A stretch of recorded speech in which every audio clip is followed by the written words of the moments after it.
اب یہاں پہ آ کے اس واقعے کو ہمارے مورخین یا جہاں جہاں بھی یہ کتابوں میں آیا ورقہ بن نوفل والا، ٹھیک ہے بشری تقاضے ہوتے ہیں، لیکن وحی کو بھی دیکھیے گا کہ 3 دفعہ وحی میں اقرا اقرا کے لفظ آتے ہیں تو حضور علیہ الصلوۃ والسلام اس کو ایکسیپٹ نہیں کرتے جب تک اقرا باسم ربک الذی خلق نہیں آتا کہ اپنے رب کے نام کے ساتھ پڑھ۔ یہاں بھی حضور اپنے رب کا نام لینے کے بعد ہی فرشتے کی زبان کو بھی آگے کیری آن کرتے ہیں کہ جو جبریل کہہ رہے ہیں اس کو بھی وہ کہہ رہے ہیں کہ اللہ کا نام لوگے تو یہاں سے وہی آگے چلے گی۔ جب یہاں تک باتیں واضح تھی تو پھر کپی کا طاری ہونا یا ایسی باتیں، بے شک یہ بشری تقاضے ضرور ہوتے ہیں اور ہوئے ہوں گے، اس پہ تاریخ میں بہت زیادہ کلام کیا جا سکتا ہے، لیکن ورقہ بن نوفل کو ہمارے سیرت نگاروں نے جس انداز کے ساتھ پیش کیا، اس کو نئی جیتوں کے ساتھ مزید اس پہ کام کرنے کی ضرورت ہے۔ میں آپ کے وقت کی بھی بہت زیادہ قدر کروں گا کیونکہ 1.5 گھنٹہ ہو گیا، شاید آپ لوگ مسلسل بیٹھے ہوئے ہیں اس میں۔ تو ورقہ بن نوفل کے بعد ہم دار ارقم کی طرف جاتے ہیں کہ دیکھیں خانہ خدا پہلے بھی موجود تھا، کعبہ تو موجود تھا، لیکن دار ارقم کی فضیلت یہ ہوئی کہ کچھ ایسی باتیں ہوتے ہیں جو اپنوں میں خاص آپ کے نظریاتی لوگ ہوں تو وہاں بیٹھ کے آپ کر سکتے ہیں۔ یہاں سے مختلف جماعتوں کے جو آفیسز ہیں اس کے بھی حوالے سے کہ وہ تحریک کے حوالے سے وہاں بیٹھ کے بات کر سکتے ہیں، خانقاہیں بنانا یا یہ چیز۔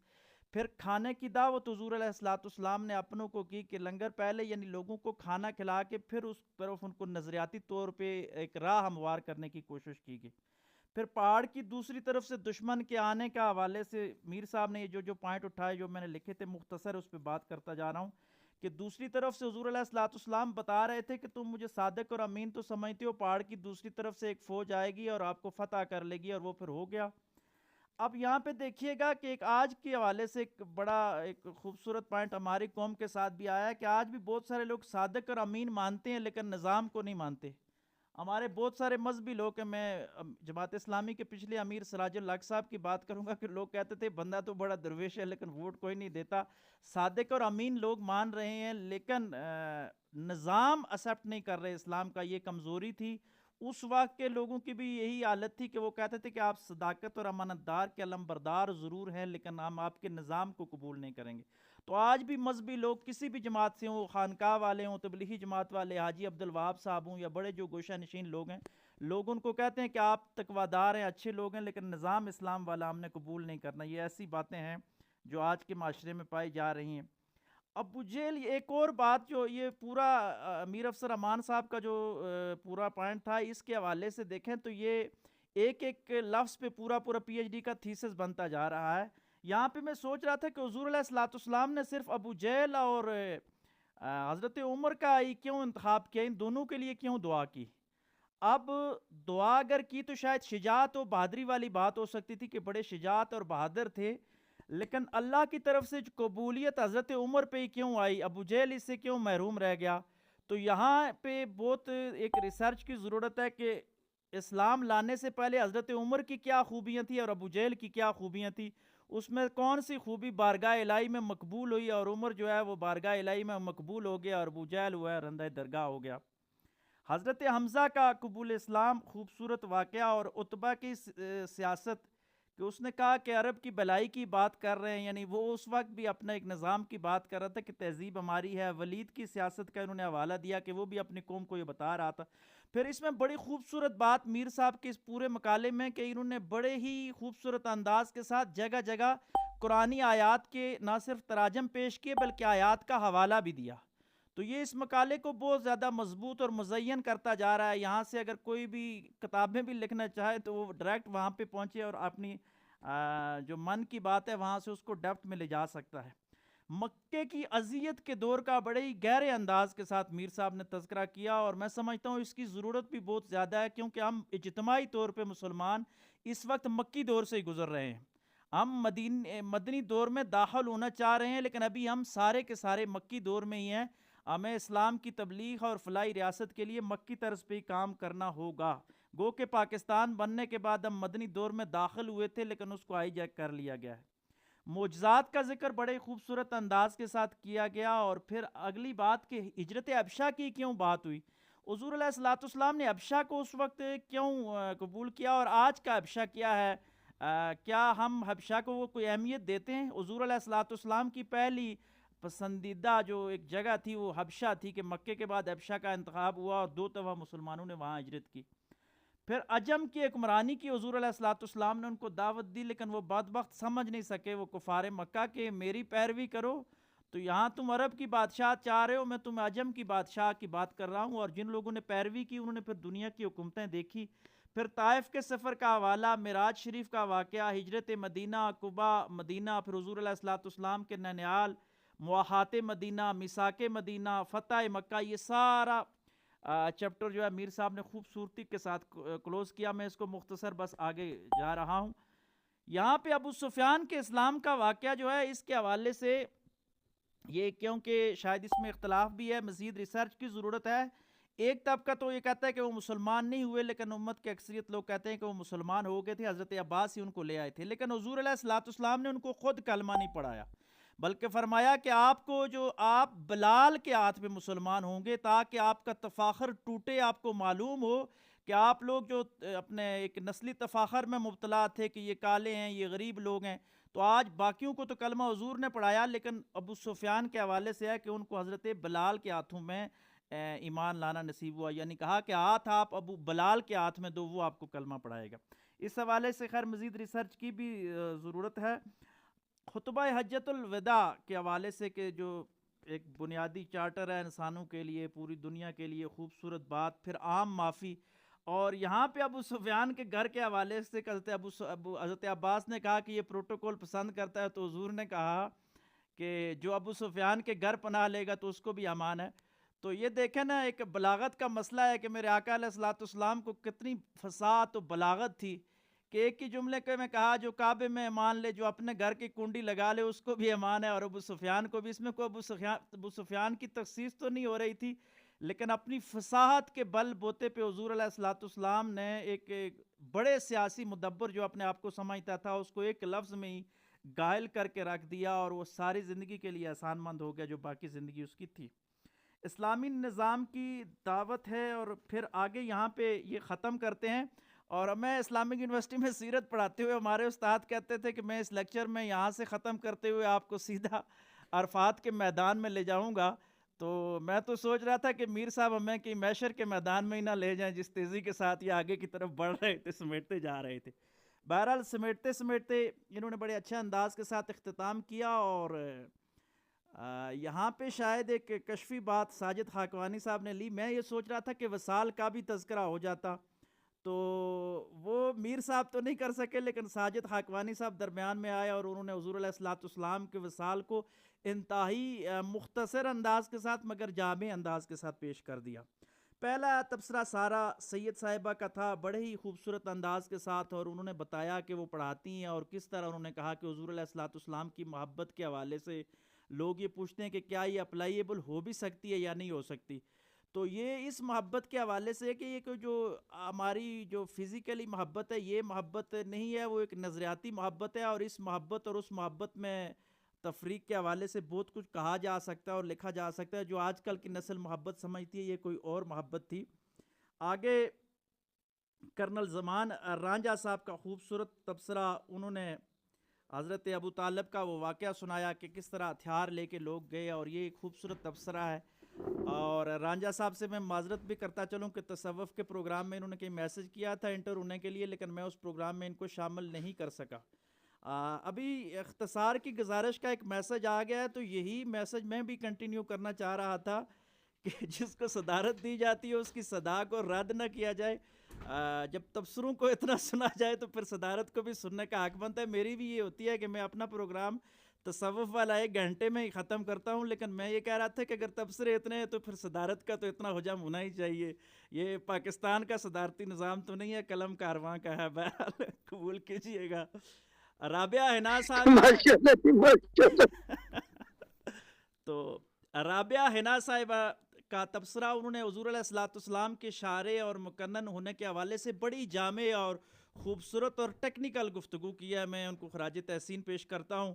ڈاکٹر ساجد خاکوانی صاحب کا تذکرہ میں پہلے کر چکا ہوں، یہاں پہ ان کا تبصرہ تھا. اس کے بعد آگے جناب پروفیسر اختر سید صاحب نے مقالے کی تعریف بھی کیا اور خوبصورت انداز کے ساتھ سعد بن ابی وقاص کا حوالہ جو حضور علیہ الصلوۃ والسلام نے ان کو دعائیں دی.